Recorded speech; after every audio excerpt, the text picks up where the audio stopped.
Today, I stepped inside one of the most secure facilities in the world, a building where billions are created.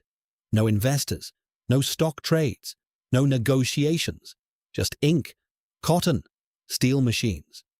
This is where physical money is born. And what I discovered inside was far more complex than I imagined. Before you even see a dollar bill, you face layers of security. In the United States, paper currency is printed by the Bureau of Engraving and Printing. Multiple checkpoints, biometric access, armed guards, no personal electronics, no loose paper allowed. Even employees are constantly monitored. Why? Because inside this building, blank sheets of paper are more valuable than gold. If even one sheet goes missing, it's investigated immediately. Most people think money is printed on paper. It's not. It's a custom blend, 75% cotton, 25% linen. That's why it feels different. It's stronger, more flexible, long-lasting. The paper is manufactured separately, under strict control. Before printing even begins, security features are already embedded. Watermarks, visible when held to light. Embedded security threads, microfibers, invisible fluorescent fibers. The blank sheets arrive in large stacks. Each sheet is pre-tracked, each one counted, each one logged.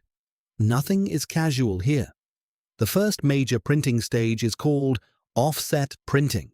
Large industrial presses apply subtle background colors, soft greens, light yellows, faded blues. This layer adds complexity to prevent counterfeiting. The sheets dry carefully before moving forward. No rush, no shortcuts, because even microscopic errors matter. Now comes the most fascinating part, intaglio printing. This is what gives money its raised texture. Steel plates are engraved with microscopic precision.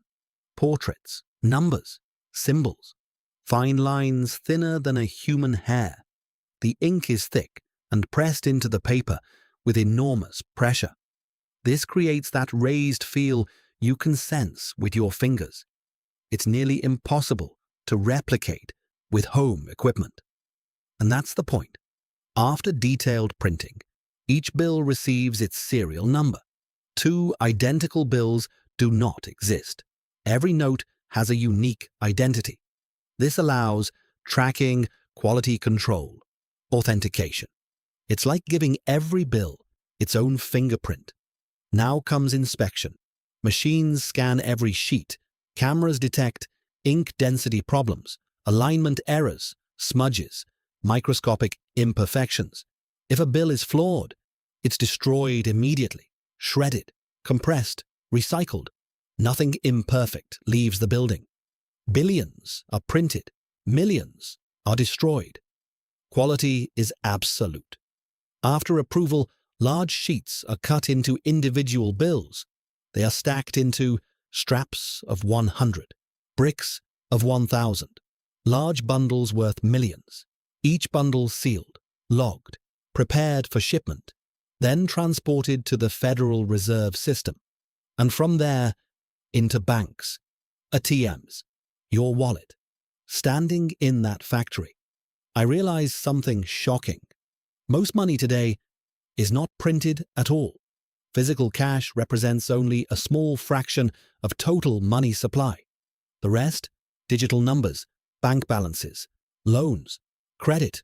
The largest money factory in the world is the banking system, not this building. If printing money created wealth, every country would just print more. But history proves something different.